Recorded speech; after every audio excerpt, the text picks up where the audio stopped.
Now this is not the only one, but that's the Knights Templar here on the Nelson stone. That's the Methodist Masons. Knights Templar.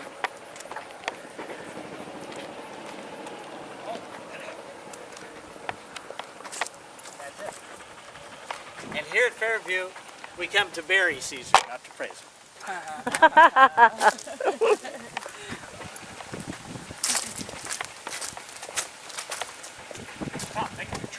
There you go. Lots of La Follettes along the way. In fact, we have a La Follette cooking up something for you tonight.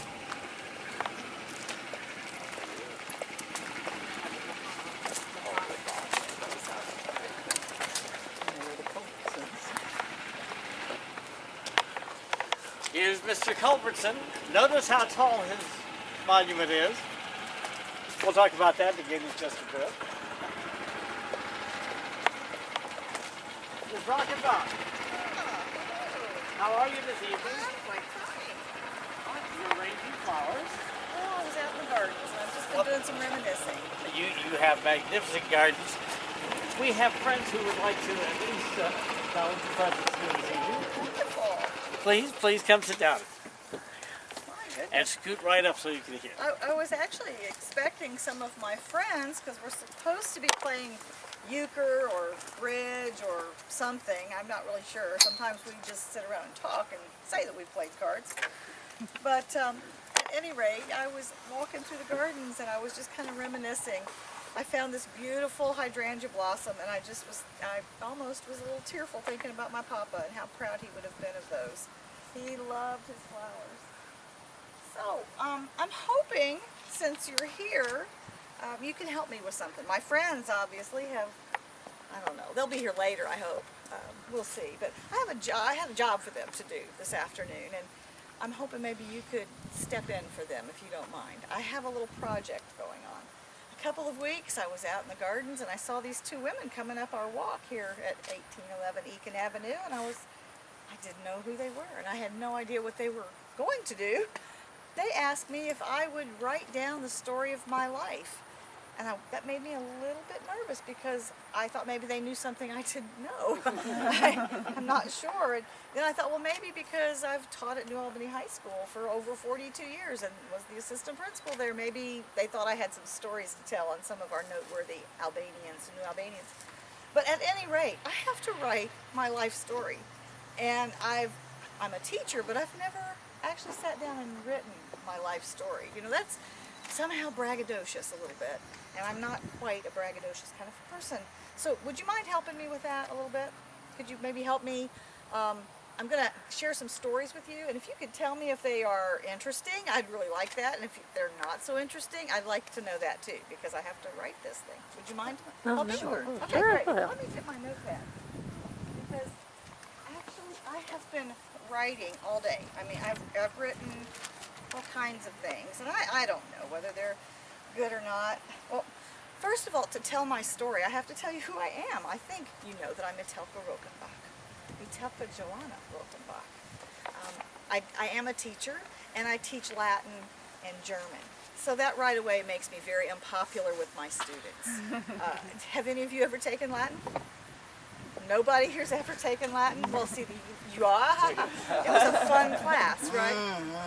And I understand that, but Latin is so integral to us learning other languages that it really has a key part in our developing brain of languages. But I digress. To tell my story, I really have to start with my parents, because after all, that is where we all start, right? With our parents. So let me tell you a little bit about my parents. Herman was my father, and he immigrated to America at about the time of the Civil War. Now, can you imagine coming from Germany, his homeland, into a country that's in the middle of a civil war? He was coming here to find his fortune, to make money, have a family, and do well in the world.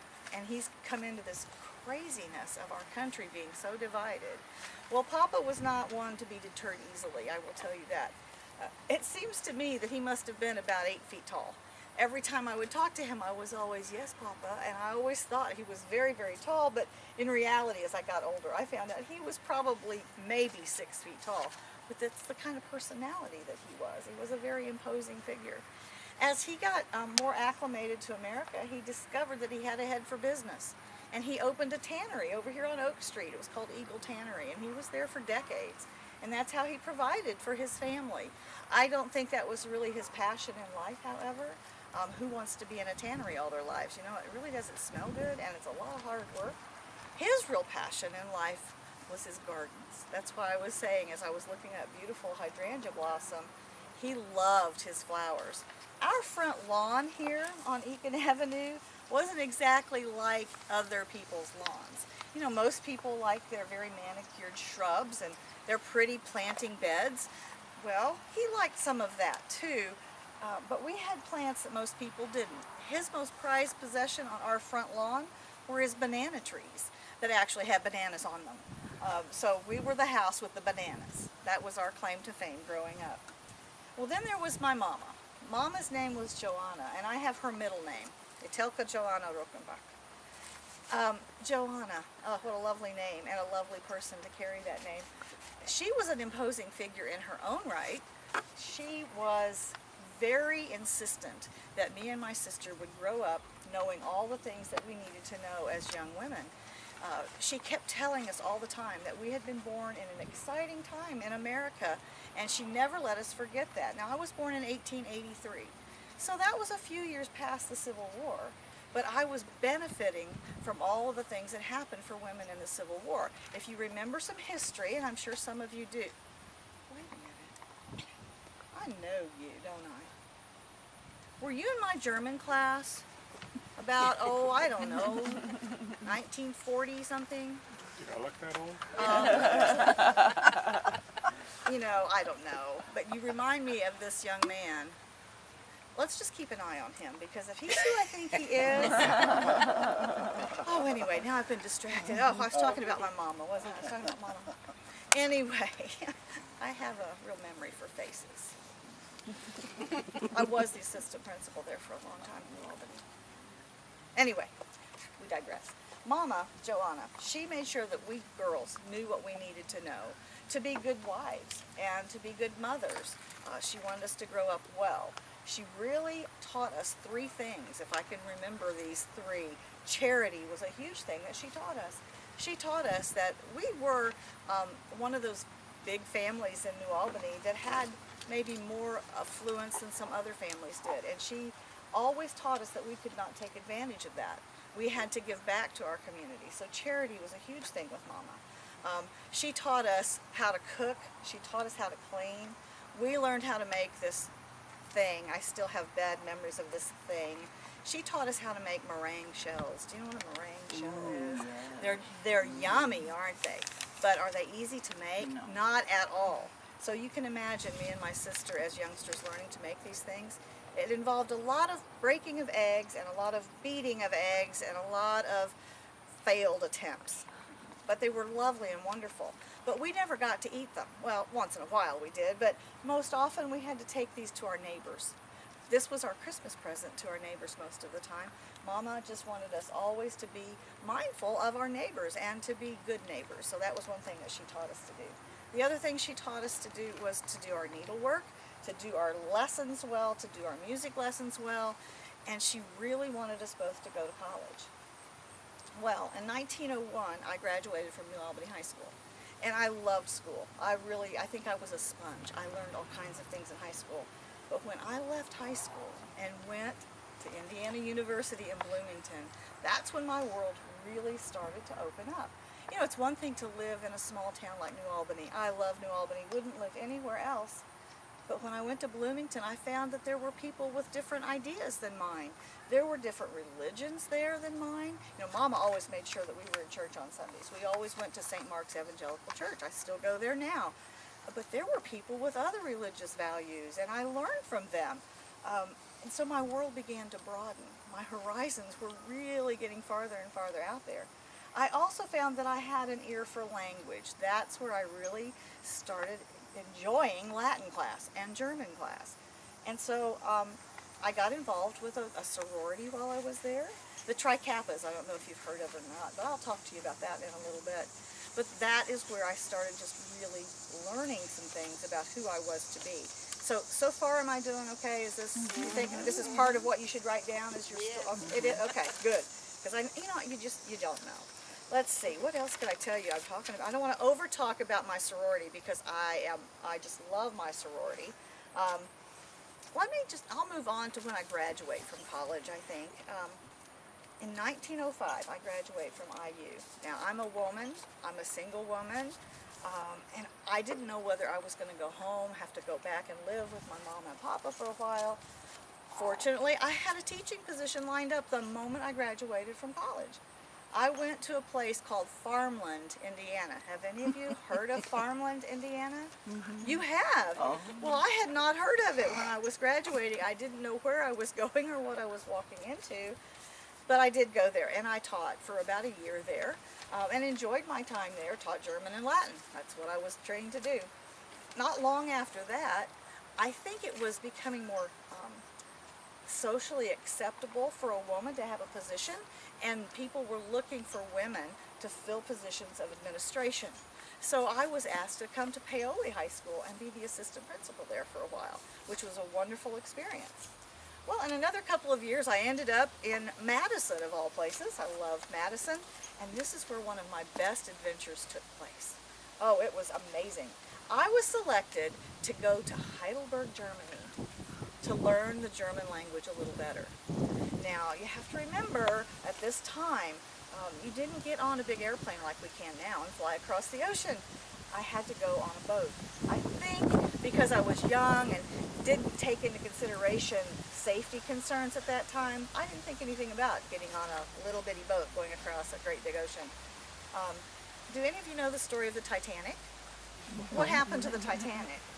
It sank. Exactly, it did. Well, the Titanic was a little farther along in history. This was about 1907, I think, when I was going to go across the ocean on a ship called the Crown Prince Wilhelm. At the time, it was supposedly the fastest, most luxurious ocean liner that you could go across the ocean on. And it was. It was an amazing experience just being on that ship. There's a story about this now. I get to Germany. I'm doing what I'm supposed to be doing in Germany, learning my lessons. And the ship drops me off. It goes back home, only it doesn't quite make it all the way home. It hits an iceberg. Head on. Head on. Now, it doesn't sink, but it damages it. It limps back to New York Harbor. It gets repaired. It comes back across the ocean to get me. Now, there's been a couple of months that have expired there. So I get on this boat to go home. It's time to go home. My mama and papa are meeting me at the dock, and they're like, "Oh, we're so glad you're safe." I'm like, I had no idea what they were talking about until I heard what happened to my ship. I think if I'd have known that story before I was coming home, I'd still be in Germany today. But anyway, I did learn a lot by doing that, and I think that's a story I want to put in my memoirs. What do you think? Yeah, Would that be good? Okay. I have one other story that I really want to tell you. In my years of being in the Tri Kappa sorority, I did a lot of things. I had lots of leadership positions, and one year particularly, it was before 1920 because we didn't have the right to vote yet as women.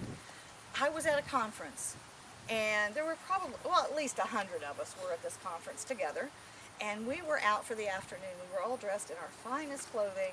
We came back from the theater, and we're in the dining hall, and we're eating our dinner. And all of a sudden, we realized we're not being served our dinner.